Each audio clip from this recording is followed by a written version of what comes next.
नमस्कार। मैं गिरिराज शुक्ला और स्वागत है आपका हमारे फेक फनी पॉडकास्ट में। आपको पता ही होगा हमारे देश में युवा नेताओं की कोई कमी नहीं है। हर गली हर मोहल्ले में कोई ना कोई मिल ही जाता है। इनकी कोई इज्जत नहीं होती है, फिर भी ये नेताओं की चाटने में लगे रहते हैं। तो ऐसे ही आज एक युवा नेता हमारे सामने है जिनका नाम है पप्पू भैया। तो पप्पू भैया बताएं। ये अभी तुम क्या बोले? हम नेता लोग की चाटते हैं? जी, मेरा मतलब आप नेताजी के खास हो। नेताजी हमको बुलाते हैं तब हम जाते हैं। बहुत इज्जत है समाज में हमारी। जी, वो तो पता है कितनी इज्जत है आपकी। नहीं, तुम कहना क्या चाहते हो? तुमको क्या लगता है इज्जत ऐसी बन जाती है? बनानी पड़ती है। कैसे? दिन रात मेहनत करके आंदोलन करना पड़ता है। लड़कों को इकट्ठा करना पड़ता है। जब वो नहीं आते तब उनको लालच भी देना पड़ता है। तो किस तरह का लालच देते हैं आप? वो एक एक रसियन का ये कैसा लालच है? ऐसा ही लालच दिया जाता है तभी आते ही लोग। फिर काम होने के बाद दिलाते हैं उनको रसियन? ए पागल, सबको एक एक दिलाएंगे तो हम तो रोड पर ही आ जाएंगे ना।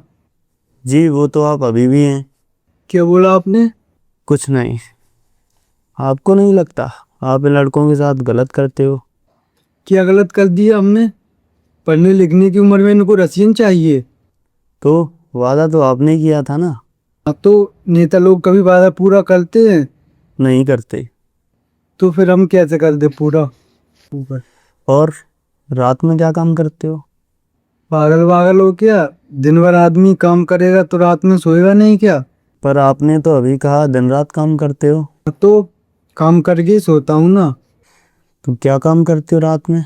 अभी जैसे ही 6 बज जाएंगे फिर नेताजी का कॉल आएगा। क्या बात कर रहे हो, नेताजी का कॉल आएगा? और नहीं तो क्या, इज्जत है हमारी बहुत नेताजी की यहाँ।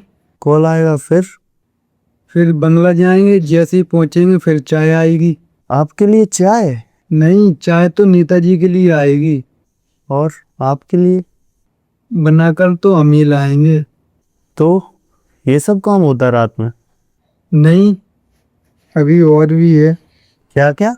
अभी नेताजी जैसे ही चाय पी लेंगे तो फिर उनका कप वगैरह धोकर फिर उनका कुत्ता टहलाने ले जाएंगे। तो नौकर वाले काम कराते हैं नेताजी? वो तो हम अपने मन से करते हैं। अच्छा छोड़ो ये सब। विधायक जी ने कभी दिया है कुछ आपको? वो तो कुछ ना कुछ देते ही रहते हैं। क्या देते रहते हैं? जी, वो गालियाँ। तो गालियां खाने जाते हो उनके यहाँ? प्रेम करते हैं हमसे तो खा लेते हैं। और क्या दिया है मंत्री जी ने आपको? उन्होंने तो इतना दिया है कि कोई दे ही नहीं सकता। तो बताओ ना कि क्या दिया मंत्री जी ने आपको। थप्पड़ देते रहते हैं। थप्पड़ क्यों? वो हम उनके साथ कभी कभी फोटो खिंचवाने चले जाते हैं तो एक आधी बार दे देते हैं। तो मार भी खाते हो उनसे? प्यार करते हैं हम उनसे इसलिए खा लेते हैं, वरना कोई देखे तो दिखाए। तो हमने सुना है कि आप एक रैली कर रहे थे, उसमें जो है कि पुलिस ने आपको पकड़ लिया था। पकड़ा नहीं था, मार के छोड़ दिया था। अच्छा। औकात है पुलिस की, जो पकड़ ले हमें, डरती है हमसे। तो मार क्यों पड़ी फिर? हम क्रांतिकारी लोग हैं, हमारा काम ही है मार खाना। अच्छा, आपको ये क्यों लगा कि आपको युवा नेता बनना चाहिए?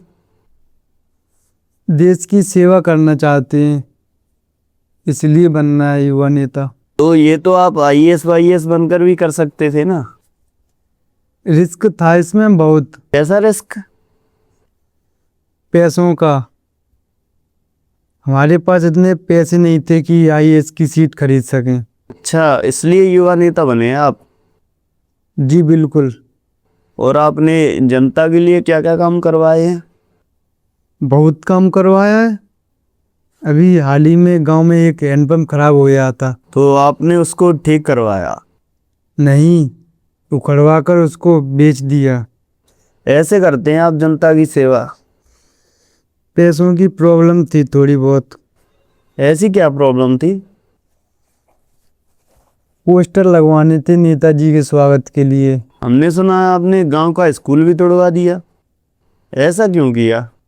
गांव का बच्चा लोग पढ़ लिख ही आएगा तो मेरे साथ रैली में नारे कौन लगाएगा, पप्पू भैया जिंदाबाद के। स्कूल तोड़वाया तो पुलिस पकड़ के नहीं ले गई आपको? हाँ ले गई थी, पर फिर घर भी छोड़ गई थी। पीटा वीटा नहीं आपको? थोड़ा बहुत। थोड़ा बहुत कितना? कुछ नहीं, बस ये थोड़ा हाथ टूट गया था और पीठ पर 10-15 लाठी तोड़ दी थी। अच्छा, तो ज़्यादा नहीं पीटा? हाँ, ज़्यादा कैसे पीट सकते थे, आखिर युवा नेता हैं हम, इज्जत है हमारी भी।